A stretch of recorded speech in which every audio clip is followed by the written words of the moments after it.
now that we've looked at the dot product and we understand the concept of scalar projection, we're ready to look at the path following example, the path following steering behavior. So let's say for a moment we have a path. And a path we're going to define as a line between 2 points. Something like this. So what is our goal here? I mean, first of all, we should point out that if what we want is a shape, a vehicle, a creature, a particle, whatever we're calling it, to follow this path, we could actually just put it on this path and move it using a little bit of math and understanding the formula for a line, have it locked to that path. That's not what we're trying to do here. We're trying to create a flexible, improvisational, lifelike steering behavior where a vehicle is attempting to stay on this path. So in order to do that, I didn't come up with this. We're going to look at Craig Reynolds' scenario. So actually, I'm going to let's keep going with this. So Craig Reynolds does a few things. There's stuff in my way over here. First, he says, okay, a path has a radius. So we're going to think of the path's radius as a distance from the line, kind of like a width of the path. So we can call this distance from the center of the path to each edge the radius of that path. So first, a path has a radius. Then, let's say we drop a vehicle into this world with the path. So we have a vehicle here. Now we can clearly see this vehicle is off the path. So one of the things that's important in the steering behavior is to understand, is the vehicle already on the path or is it off the path? And actually, we're going to take that one step further. The very first thing in the Craig Reynolds steering behavior, path following, is check vehicle's future location. Now, it's been a few days since I made the last video, so I don't particularly recall, but I'm pretty sure this is something we looked at before, and if not, this is something that appears in lots of the steering behaviors. This idea of a vehicle being able to understand its future location. How does it understand its future location? Well, it knows its current velocity vector, right? Its current velocity vector tells it how fast it's moving and in what direction. And what a vehicle can do is say, if I were to continue moving at this speed in this direction, 5 moments later, which we could think of as 5 frames of animation later, or 10 frames or 25 frames, I'm going to be in this location. So this is the future location. And when we look at the code, if we can pause for a moment and try to find where's the line of code that says, here's my location, here's my velocity, add my velocity to my location. Okay, now, once we do this, the next question we have to ask is that future location on the path? Right? Is my future location on the path? Is it within the sort of on this diagram here, at least the top and the bottom? Is it within the radius of the path? I mean, visually here we can see no, it is not. But let's just say for a moment, I would add another vehicle here and say this vehicle, here's its future location. Is that on the path? Yes, it is. So we can say here in our algorithm, if yes, do nothing. Apply no steering behavior. So Craig Reynolds' steering behavior algorithm says, if your future location, if you're already on the path, you don't need to steer. I mean, why would you bother steering? I'm on the path, I'm path following, I'm already on the path, the path is fine, yay. I don't need to apply a steering force. Got it? So this is good. I mean, if we're always on the path, we do nothing. But if the answer is no, we're going to go to the next step, which is find the normal to the path. Find the scalar projection to the path. So find, I'm going to just call it the closest point on the path. So if for some reason you skip the dot product video because you know all about the dot product, then you might want to go, and this is confusing to you, then you might want to go back and watch that. But here, this is the moment where we're going to use that scalar projection technique. We're going to take this future location and connect it to the path at a perpendicular angle. So this is that point that we found in step 4. The normal, the closest point on the path, this normal point. Then, you should think like we've done enough already. My goodness, all these steps, all this math, the diagram's getting a little bit complicated, but we're not done yet. Craig Reynolds take this one little step further where he says, boy, I don't have enough space here. He says, predict, I don't know what to, let me figure out a way to write this. Let's just say, move along the path. This is probably not how it's written, a little bit. So this is my just mental, this is my way that I'm stating the step right now. Move along the path a little bit. What Craig Reynolds says is, okay, so that is the closest point along the path, but this vehicle, in order to steer back onto the path, in the same way that we predicted the vehicle's future location, let's predict let's move a little bit further along the path to a future location in a way. So let's say we move a certain distance along the path, and now we have this is now the target. And so this last step yields us a target, and the very last thing we do is seek that target. So we just use the seeking behavior. So in essence, the vehicle says, where am I going? Am I moving on? Is where I'm going to be off the path? If it is, let me seek back onto the path. So remember, every steering behavior boils down to a desired velocity.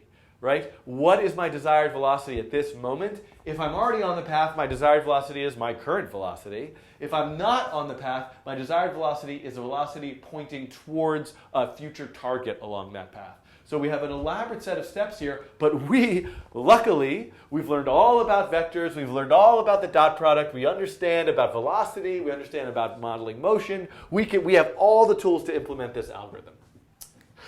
Any questions? Okay, right, you don't even exist at this moment. Okay, so let's take a look at a couple things. First, let's look. This is Craig Reynolds' site, link below, where you can find the demonstration of the path following algorithm. And you can see in this, I call it a diagram, I guess, in this Java applet that's running online, that red dot is that vehicle's future location. And you can see as soon as that dot moves off the path, the vehicle starts to steer. Otherwise, it's moving at a constant velocity. And you can also see on the diagram where there's these red and white circles which are showing the target along the path that it's steering towards. So this is a great demonstration, excuse me. And I don't think I've ever done that in one of these videos before. Could we like edit that out? Maybe you didn't even notice. Good. Okay. So, let's look at this. What we need to do is look at this in processing. So this is quite complex. The path has a lot of points. It's very curvy. There's lots of things being drawn in here. So the first processing example that I'm going to show you simplifies a bunch of things. And in essence, the major thing that it simplifies is that our path right now is just a straight line. It has a start point and an end point. So it's not going to be that interesting to look at the result, but at least we can work out the algorithm. And as soon as you see, I'm going to add a vehicle, and you can see, look, it's steering. It's that as soon as it's off the path, right? And while its future location, while it's off the path, it's steering. And as soon as it's on the path, you can see both of these vehicles are now moving at constant velocity. So they're moving kind of slowly. The path is a straight line. They're not really going to go off the path anytime soon. But I can add a lot more, and we can see the kind of behavior that we're getting when I add a lot of these vehicles, that they're all kind of locked onto this path. Now, they all have varying maximum speeds and maximum forces, so we almost have this like traffic-like behavior. And you can imagine if we could make our path more sophisticated, and if we could even add some more stuff later, we're going to see if we can add a little separation force between these. We've got something that really starts to simulate a crowd of vehicles on a crowd of things, of creatures on a path. So let's look at a few elements in the code in terms of how this is being done. Okay, so element number one that I want to look at is that we have a new class. This class is called a path class. And this is very simple. It just has a start point and an end point and a radius. So this is where we're starting. The point that I'm saying here is we need an object to describe the path. But ultimately what we're going to need is not just a path that has 2 points, a beginning and an end. We're going to need a path that connects a series of points, right? So that the path might have can be much more sophisticated than just a single straight line. But this is a beginning here, a start and an end. The other piece that we need to look at here is, okay, well, what's going on in the vehicle? The vehicle is the same thing we've always had. Location, velocity, acceleration, a size, maximum force, maximum speed, all that stuff. We used to have seek, we had arrive, we had a flow field function. Now we've added a new function called follow. And what does this vehicle do? It follows a path object. So now what we've said is, if we look at the main program here, that we said, I don't know why, they call them car here. Every car can follow the path. So we're adding a new piece of functionality. We're saying the vehicle can follow a path, right? So this is where the guts, this is where this entire algorithm that we've worked out is all going to be in that follow function. So if you're looking at this on your own time later or you're pausing the video, that's where you want to go look. Look at that follow function, look at these steps, find the couple lines of code that correspond to each one of these steps, and I'm going to walk you through that right now for a couple minutes. Okay, so let's go to that function and let's take a look. Okay, the first thing we can see is like predicting the object's future location. And look at how we're doing this. We make a vector that's the velocity vector copy. We say, hey, velocity vector, let's make a copy of you. Let's set your length at 50 pixels and add that to the location, right? So what we've done is we've said, hey, here's an object. Give me the velocity vector. Set its magnitude to 50 pixels and add that to the location. That is the object's future location. And that's what we've done here, right here in the first step. So great. We know the object's future location. We have to ask ourselves, is that location on the target? Well, how do we know? I can't say anything right today. We want to know, is that future location within the radius of the path? How do we know that? We need to know the length of this line. Is the length of that line greater than the path? Less than the path. How do we know the length of that line? We need to find this point. We need to find the distance between those 2 points. All of that stuff is baked into this algorithm. We're going to find the distance to the path. Is it greater than the radius? Then we're going to apply a steering force. How do we do that? Well, look at this. We have this function get normal point. We have the predicted future location, and we have A and B, which are the beginning and end of the path. We have the predicted location. This is A, and over here, the end, this is B. We need to find this point. So there's a function that does that called get normal point. What's in that function? All of the math for scalar projection that we did in the dot product. So you can go back and look at that if you want. I won't scroll down and look at it. That's where all of that is. Once we have that point, we can find the distance between the predicted location and the normal point, and if that distance is less than the radius, seek the target along the path. What's the target along the path? It's a point a little bit further than that normal point, which I'm calculating here by just what is the vector of the path, move a little bit further along the path. So you can see all of those steps are here. Step 1, step 2, step 3, step 4, and step 5. The very last step is seeking that target. Okay, so I think this pretty much covers the basic path following example. But we still have a bigger question to answer. And so I'm going to answer that in this video, even though I've gone on for a little bit longer than I had intended. If you want a really difficult exercise for yourself, pause the video now and go try to take this example, which is, I'm in the wrong place. I was talking for a while, which is example 6.5. Take example 6.5 and try to expand it for a path that has multiple line segments. But I'm going to talk you through that right now. Okay, so we know now, based on example 6.5, that we could follow this path. But what if I want to follow this path? Well, first of all, how do we define a path like this?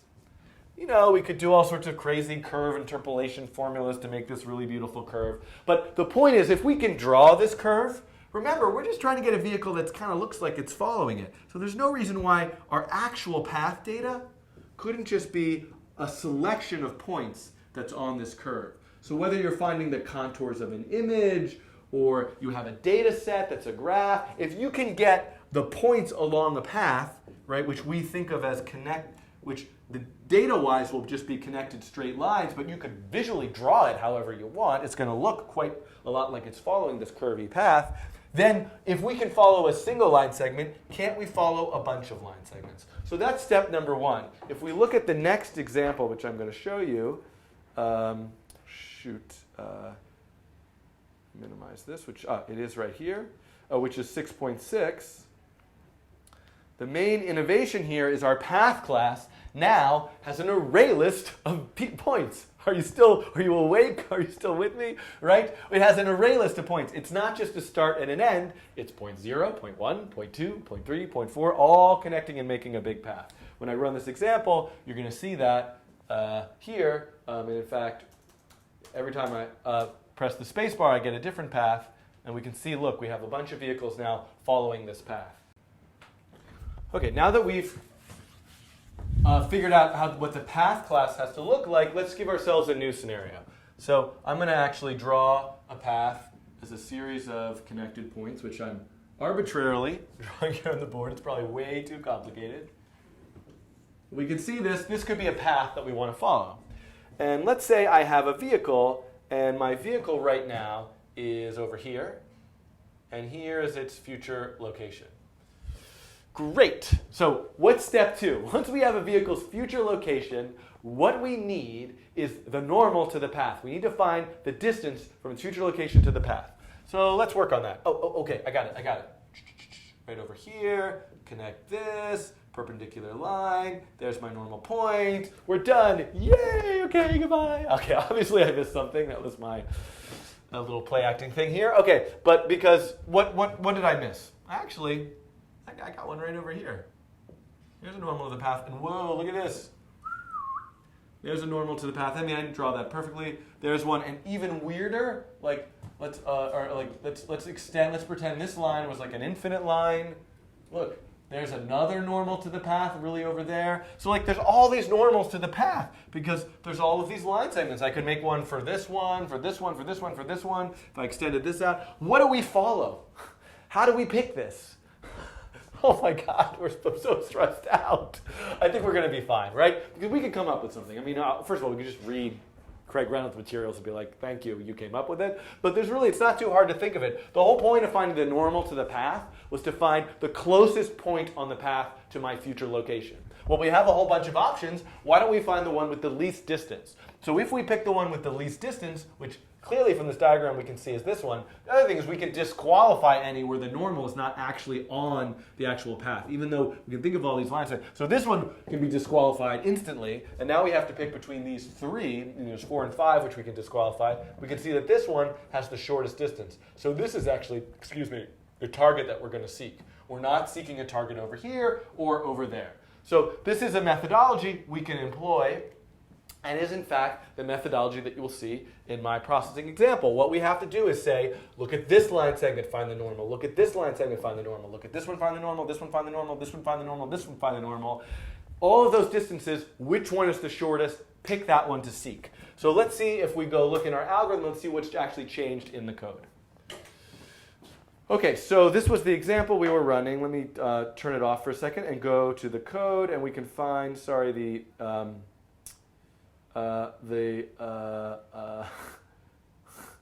excuse me, I'm looking for the follow function. Talk amongst yourself for a minute. Here we go, right? So we have the same old thing where first we need to get our future location by making a copy of our velocity, moving forward from our location. We have that future location.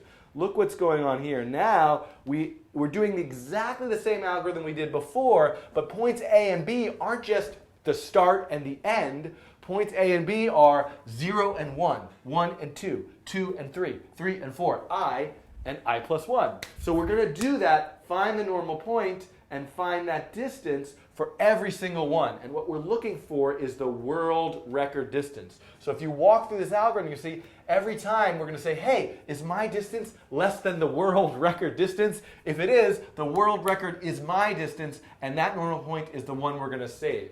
When we're done with this algorithm, then we just say, hey, as long as, remember, that distance is greater than the radius, as long as we're actually off the path, let's seek that target.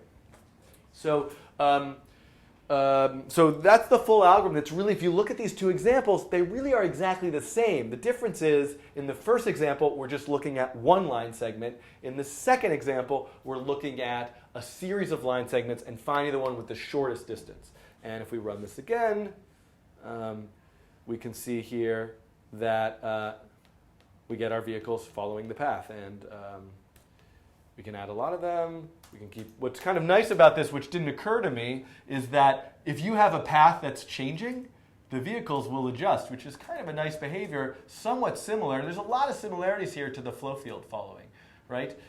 You really have a set of vectors, so you can almost think of this as a flow field, but it's just defined by a path instead. So what could you do with this? Boy, probably a lot of things. You probably have a lot of ideas. Let me give you a couple suggestions. Number one is try making this path actually like move with Perlin noise or something. So think of the points on these paths as entities with location, velocity, acceleration. Like what if you took like a springy, something from Toxic Libs, which is like a springy, wavy thing and have things follow it? That's probably pretty complicated, but it's an interesting idea. Another thing you could do is trace the contours, use edge detection, blob detection, find the contours of an image. In a magical place, I would like point you to a video all about blob detection, which may exist someday, and I'll like dub my voice over here and now go to this video, but because I don't know how you put your hands over your mouth when you dub. Anyway, but mostly I would suggest another thing that you really might want to play with is try lots of variations, making the radius bigger, the radius smaller, do things with the vehicle in terms of affecting its maximum force and maximum speed. See what type of see how good and how bad you can get something to follow a path. Another thing you could do is, can you make a closed loop path, right? You could make a racing simulation essentially by having a path that closes its loop at the end. So right now this path has a beginning and an end and the vehicles wrap around, but what if you instead had a circular path? So try that. I'm just rambling. Okay, good night and good luck, or I don't know, it's like 11:30 in the morning. I would like to take a nap, but it's not time to say good night. Okay, next video is coming soon.